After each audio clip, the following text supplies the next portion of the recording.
healthyamerican.org. I'm streaming live, and it's the last day of July, July 31st. 2024. And I'm so grateful to have you on board. Let me know where you are tuning in from. And I can see that we are just getting started here as YouTube is grabbing the feed. The title of my video is No, This Is Not Superficial. When I think about topics that I want to bring to you on this channel, one question I ask myself is this: what is the most important information that I can share with my audience today? I have done thousands of videos over, oh my gosh, we're going on 5 years. All of my videos are over at peggyhall.tv. In the vault, as I call it, you can see all of my Facebook Lives, my Instagrams. You can see my personal appearances when I've gone to speak at public events. You even get to see my husband, Pastor David. You see his sermons. You see everything that I've done, even the videos that have been taken down off this channel, even the videos that were given, that were taken down off BitChute. Yes, that happened when I criticized Johnson & Johnson. They would not play my video. They kept replacing it with a different video. All the videos that were taken down off my Vimeo channel, I was canceled from that as well. And I've done so much content over the years. Everything is intended to help you keep your head above the waves in these stormy seas of life. My intention is to help you get out of the spin cycle, to get on solid ground on the non-spinning earth, and to help you read between the lies so that you can develop your critical thinking abilities and not just accept what you read in the headlines. So that has been the driving force. I pray for God to give me direction and protection and his peace. And I seek to shine the light of his truth and to expose the evildoers, but then not have anything to do with them. I don't want to swim in the sea of evil. This is why I did my video called Why I'm Not Covering the Olympics. And I mentioned a few other topics that I just don't really cover on this channel. I do cover headlines from time to time because I use that as an exercise for developing and honing and fine-tuning the critical thinking skills. And I'm so grateful for my healthy Americans who have said, Peggy, thank you. You have taught us how to fish. You don't always have to break down every headline because now we know how to watch the news. I even have a video called How to Watch the News. So today's video, I'm going to take a little bit of a detour away from the headlines and the religious exemptions and, Supreme Court rulings and the corruption and the public servants and all of that. And I want to talk about some concepts that some people may think are superficial. And I beg to differ. I think there are certain things in our lives that we have set aside, and we've allowed the bad guys, the evil ones, to take power over our lives because we have been neglecting some of these areas in our life. And I have a list of about 10 things, and I would love to hear from you. Where do you think evil seeks to destroy personally in your own life? And I think this is an important topic to talk about. We are going to hear a message from the sponsor of this show. And this also is something that is not superficial to me, and it has to do with taking care of your appearance. So I'm a big believer in wanting to look as good on the outside as you do on the inside. And if that's something that is of interest to you, then I know you are going to enjoy this message. So let's hop right on over to dermal1.com/Peggy. I will also have a link for you in the description box below. And as I've mentioned before, looking younger seemed to be only something for the rich and famous because they had access to all of the costly treatments and they were willing to undergo all of the aggressive things that they needed to do in order to sort of get rid of their lines and wrinkles and other signs of aging. But there's a game-changing delivery, it's a game-changing discovery. And there's a very unique delivery. And that has been discovered by a surgeon in California. Here he is. He's got this free tutorial for you. And I want you to go to dermal1.com/Peggy to watch this tutorial that has been viewed by thousands of women who are reporting great results with doing this simple everyday ritual that does not require going to see a plastic surgeon or doing any kind of, medical procedures. So he has a very effective approach that I want you to watch and learn all about. Women that have watched this and men are reporting that they are feeling firmer, feeling skin.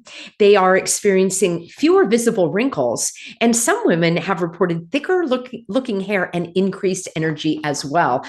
Energy is really important to me. I want to keep my energy levels up. And having said that, everybody's body reacts differently. So your results may differ as well. But don't take it from me. Go and watch this free tutorial over at dermal1.com/Peggy. I'll have a link for you in the description box below. This is for you if you are interested in looking significantly younger without the cost and the hassle of seeing a professional, so you can learn all about this shortcut that is certainly worth trying at home. All right, friends, I kind of mentioned this in the category of what some people think is superficial, and that is taking care. Well, I'm going to mention a few things. And I think taking care of your appearance can be seen in our society as something that is conceited, it's arrogant, it's selfish. And I understand that. Oh, heaven knows, you just click on any social media feed and you'll see some individuals that don't quite look like the way God made them. I'll just put it that way. Hey, I have no problem if somebody wants to do some enhancements or make the most of their appearance. But what troubles me is when people neglect their outer self. And what happens is it actually, in my experience, I think it's a way of not appreciating your God-given gifts. He has gifted you with your body, with your appearance. Everyone is different. We all have a different size, shape, color, outlook, energy levels. We're all given a God-given gender as well. And I don't think there's anything superficial or wrong with taking care of your appearance. Now, that comes with a caveat. The caveat is when it's at the expense of others, or even at your own expense. What do I mean by that? Well, let's say that you are so obsessed about your appearance that you are taking out loans, that you are spending money that you don't have. Maybe you've got other bills or obligations and you're not putting your money toward that, but you're just spending it on your appearance. Maybe you're getting clothes that are out of your budget or expensive jewelry that you really can't afford.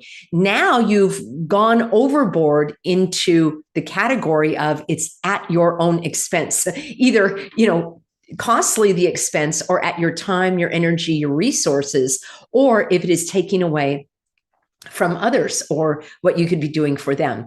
So that's something that I always ask myself is this at the expense of others? Is this at the expense of myself? And that has to do with boundaries, which is another one of the concepts that I want to touch on.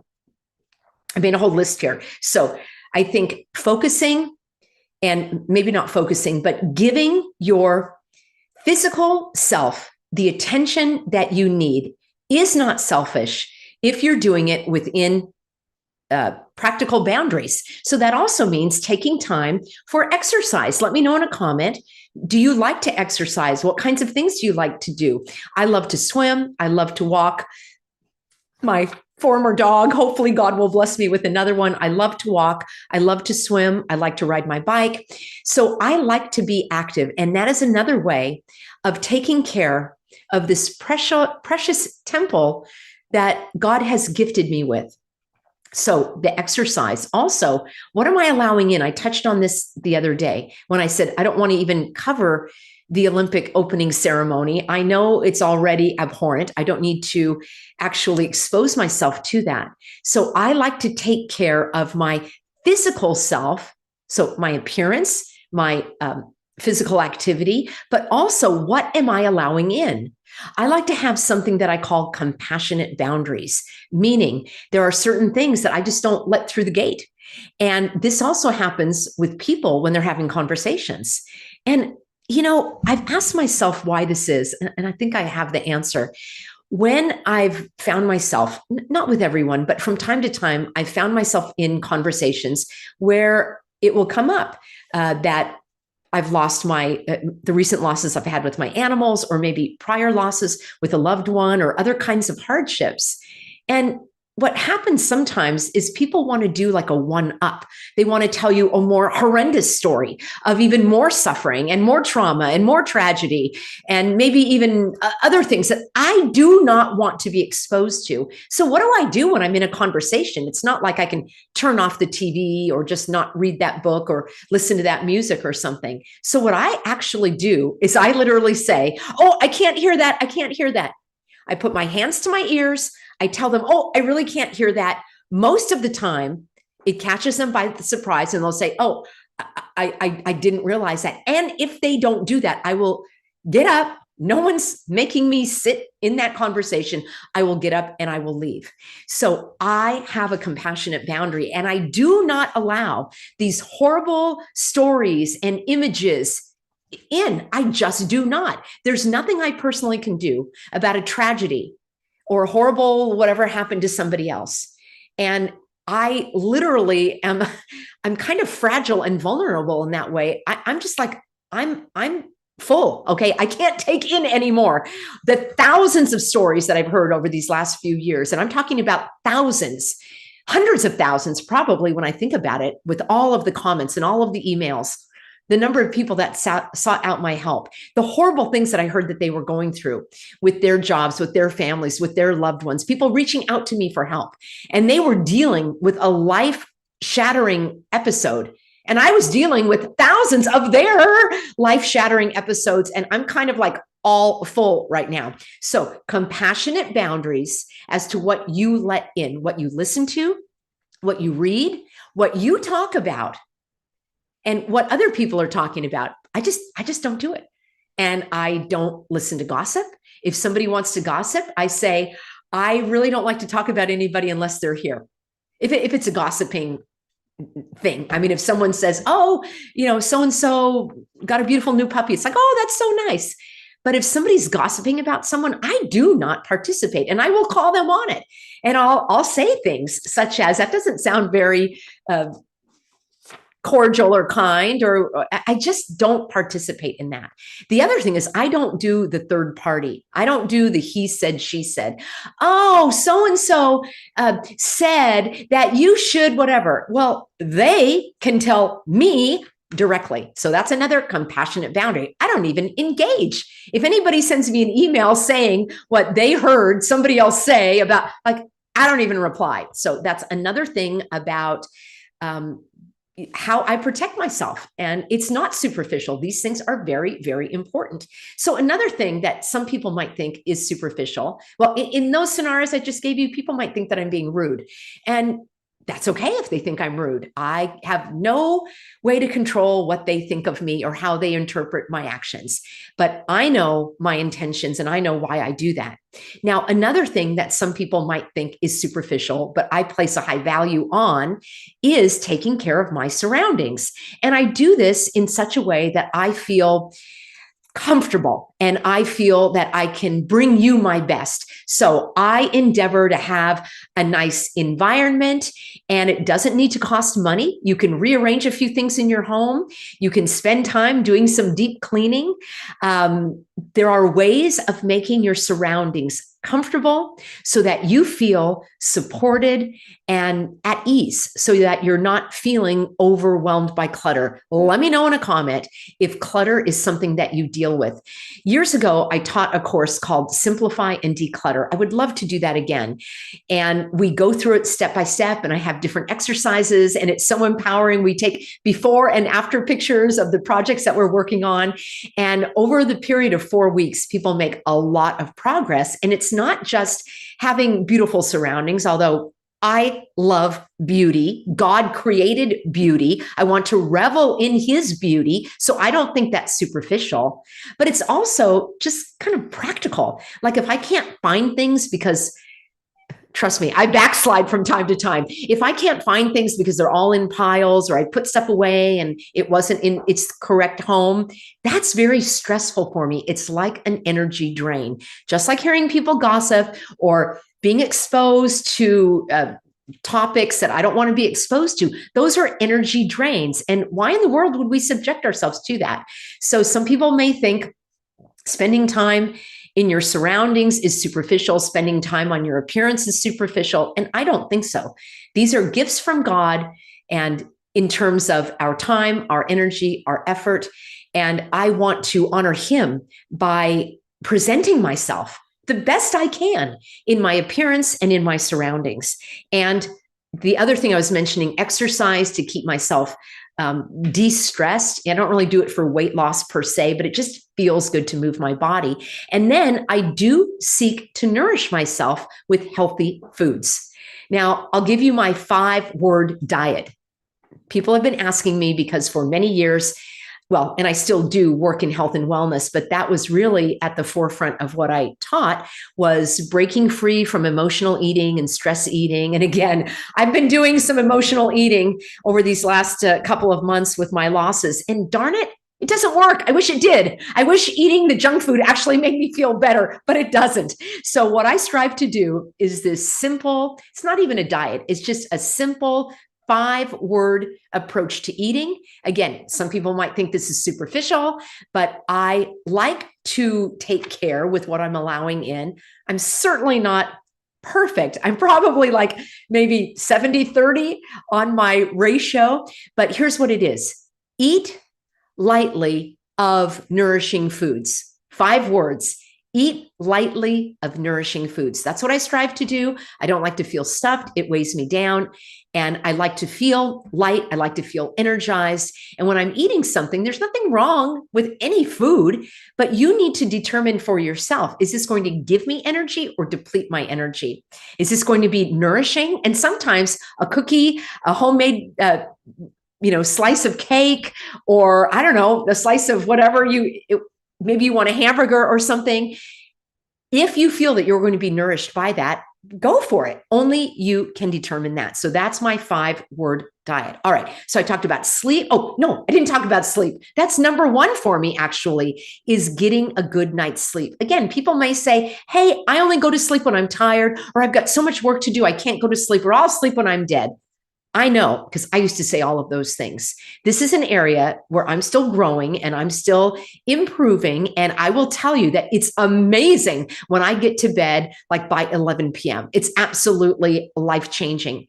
In the previous years of all of the hogwash, I literally was up until 2, 3, 4 in the morning researching, creating materials for people to learn about their rights, how to stand up against your employer, your doctor, your child's college, or whatever the case may be. I literally felt that I was on a ticking clock and the sands of time were running out. And they really were. And I would say that that was the emergency in the early days. The emergency was learning how to push back against the tyranny.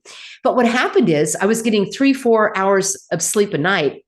I certainly couldn't sustain that, but I felt that it didn't matter. I was going to put all of my health and well-being aside because our freedom was at stake. And it was, and it still is. But what happened is I had an epiphany, and I realized, and if you look at some of my previous videos, you'll see I am completely worn out. I mean, I would say you could just see it. You can see it in my eyes. You can see it in my appearance. I was literally tuckered out. And it's because I was burning the candle at both ends. And I remember very, very clearly having the epiphany of, I cannot keep this pace going, or I won't be able to help anyone. So I needed to get to bed earlier. I needed to turn off the computer. I needed to get back into exercising and eating well. And after that first year, I had literally, as I'm sure many of you did, PTSD. Meaning feeling traumatized and agitated and anxious about all that we went through. Still, when I think back to those times, it's very, very distressing. And when I look at some of my previous videos, my early videos, and I look at the setting and my appearance and all of that, it reinforces what I went through, what we all went through in those early days. I specifically set out to change my appearance. Again, you may think it's superficial, but it was like painting the walls a different color. Imagine you went through some experience and you're like, I want to change everything. I want to change my clothes. I want to change my hair. I want to change everything so that I don't have that deep of a tie to what I went through. And that's exactly what I did. You may say that it's superficial. It actually helped me feel that I was moving forward, that I was moving ahead, that I had something to look forward to, that I was almost, you probably feel the same way, a survivor of what we went through. So I credit getting a good night's sleep to helping me get that solid footing and be able to have the energy to exercise, to take the time to eat right. And that, I want to put the next thing. So I had sleep. And then, of course, you want to dial down your stress. I showed everybody this on my Living Swell channel.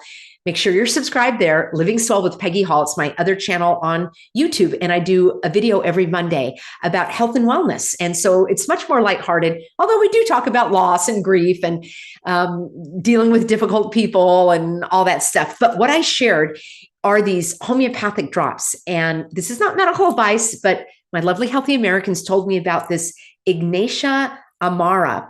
Watch my video on my other channel. I'll try to link it for you here. And these are little pellets that I take, and they are supposed to help with grief. Now, I also take this Bach flower essences, and this one is called Star of Bethlehem, and it says neutralizing grief and neutralizing, I think it says pain. I'm reading, it's very, very small print. And then this one is just an all around called Rescue Remedy. And I actually would give this to my dog and cat. I would put a few little drops into Elsie and Teddy's water so that they could just feel, calmer, especially in their senior years. So I do these little drops, and it helps tremendously to dial down the stress. Now, some people mistake stress for energy. And I know that I do that as well, that when you're hopped up on the headlines and the adrenaline and the cortisol and, all the other chemicals, I guess, in your body that make you feel kind of excited, it actually is stress.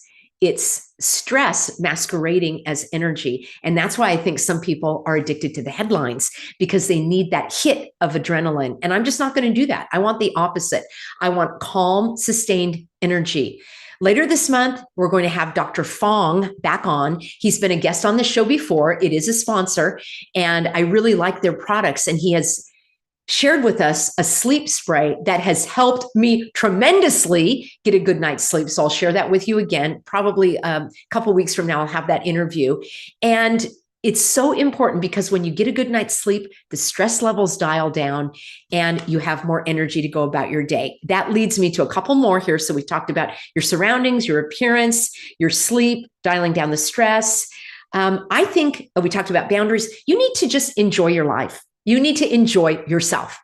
The number one target that evil is after is your joy, all right? Because God created you as his greatest creation, and evil hates God. Therefore, evil hates you, and it wants to take from you what you enjoy. Now, I've had recent losses that are natural, right? Time span of life, which sadly animals do not live as long as human beings. So I didn't see that as any kind of evil, whatever. That was a natural progression. However, being stuck in sorrow where I cannot remember the gratitude or the joy, that could be, I'm not saying it's a spiritual attack, but it's me not focusing on gratitude and joy. So evil wants to go after your joy. The antidote is to have more joy, to have more enjoyment. Let me know in a comment what brings you joy. Are you an animal lover like I am? Do you like to play music, maybe compose music? Are you an artist? Are you a baker? Do you create things? Do you fix things? Do you love to exercise? Do you like to cook? Do you have a garden? I would love to know what brings you joy, and when was the last time you engaged in that? So we should be engaged in things that not only bring us joy in our life, but part two to this is purpose, your purpose and passion. I am so blessed to have you as my Healthy Americans, because my passion is teaching. I love to share. I love to explain. I love to help people understand. I love to learn and understand and figure things out, and then help people like, oh, I went that way. It doesn't work. Try this way. That is my purpose and passion. And I'm so grateful that through God's direction and his, good graces, that he directed me to create this YouTube channel. That leads me to another one of these factors that we need to really emphasize, and that is faith. I am a person of faith. I certainly don't have all the answers. I may see things differently than some of you. And you know what? Maybe that's how God wants it. So you can pray to him if you need some direction in that way. But I am a person that focuses a great deal of my daily life and just my life on prayer. Prayer helps me feel grounded. It's a way that I can take my mind off my problems and hand them to God. I like to listen for my God-given intuition and the Holy Spirit to direct me. So if you are a person who considers yourself not a person of faith, and remember, I'm not talking about religion. People get confused and they think I'm talking about religion. It's the exact opposite. I'm talking about faith in your Creator. Don't ask me, don't ask a pastor, ask God, pray to God. He will show you, he will direct you. And the next one that I had is friends, family, people that you can surround yourself with. And I know many of you don't take that for granted. And for many of you, I don't know many, but for some of you, you've told me that here on this channel with the other Healthy Americans, you feel strongly as a part, an active part of this Healthy American community. And I love that. I feel the same way because a lot of times I'm going through life and even people that I know, or maybe even know a little bit, or they don't even really know what I do, or maybe even extended friends and family who don't even really know what I do. I know it's interesting. That's fine. Maybe one day they'll come around to it. When I come here on this channel and we talk about things, it's really encouraging to know that you get it. So seek out those who can support you, so that you feel that you are not alone in your thoughts, in your outlook, in your perspective. I'm not talking about having tunnel vision. I think it's awesome to be exposed to different perspectives. And that's where you sift through the evidence and you validate, does this match up with reality? And then you come to your own conclusion. You don't jump to conclusions, and you certainly don't just do what other people are doing. So I think having friends, even if it's a group like, not even if, I think a group like this is very powerful. And we do our monthly webinars for our paid subscribers and our donors. And that's another opportunity for people to connect. So the last one that I'm going to leave you with, and it may sound superficial to some people because there's all sorts of sayings and everything on social media, but I'm telling you, gratitude. Gratitude is something that I try to focus on and amplify in my life. It's been my experience going through this intense period of grief, which is still continuing. There's no time frame. You don't get over your losses. You just find a way to cope, ideally. As I said, I wish emotional eating worked. If it did, unfortunately, it doesn't really work on a long-term basis. But what is helping me, along with my little grief drops and getting a good night's sleep, because when I'm overtired, I'm much more emotional. But when I can focus on gratitude, that gives me a moment of sanity. It gives me a breath of relief in whatever it is I'm going through. Even when I look at what's going on in the world and I don't want to focus on it. And, I'm like, oh, I don't even want to see that. Even that can make you feel, the weight of the world. So I'll spin it. The only thing that's really spinning here, I'll spin that around and I'll think about what I'm grateful for. Well, at least I'm not falling for that. At least I didn't participate in that. I'm grateful that I have my Healthy Americans that can see through, that can read between the lies. And in terms of previous losses and so forth, I'll think about the previous good times, and I'm grateful for all of those years. I'm grateful for the lessons learned. It's not easy. I don't mean to sugarcoat it, but if that's an area where you are struggling, maybe making a list of all of the things that you're grateful for. I know it may sound superficial to some people. All of these things may feel to some people like, oh, that is not really going to help. The WHO is taking over the United States. And no, these are the things that actually help. All right. I can't stop the WHO. Neither can you. Well, I've done many videos about the WHO. I'll link one up for you. Maybe I'll replay it this week. It's called Stop Giving Your Power Away. It's really worth viewing again. So I might have a replay for you in a couple of days. So no, I don't give my power away. I stand on God's power, and I stand under his wings, and I pray for his direction, for his protection, and for him to grant us peace. That is my hope and prayer for all of us. Thank you for being on board, friends. A little bit of a different video today, but I felt so moved to share with you some of the things that I've been going through and what is helping me, superficial as it may sound to some, when I'm taking care of the outside and I'm taking care of the inside and I'm getting a good night's sleep and I'm spending some time away from all of the spin and the hype and the headlines, then I can find myself more grounded in peace, gratitude, and joy. And I think underpinning all of that is love. And I love you, my healthy Americans. Thank you for being on board. You know where to find me. It's my free Substack, peggyhall.substack.com. The content is available to everyone. If you're a paid subscriber, you can leave a comment. And if you're not, you can leave a comment here on YouTube. And all of the paid subscribers are in our private monthly webinar. All right. See you soon, everybody. Back here with you. It is 4 p.m. Pacific, Monday through Friday. See you soon.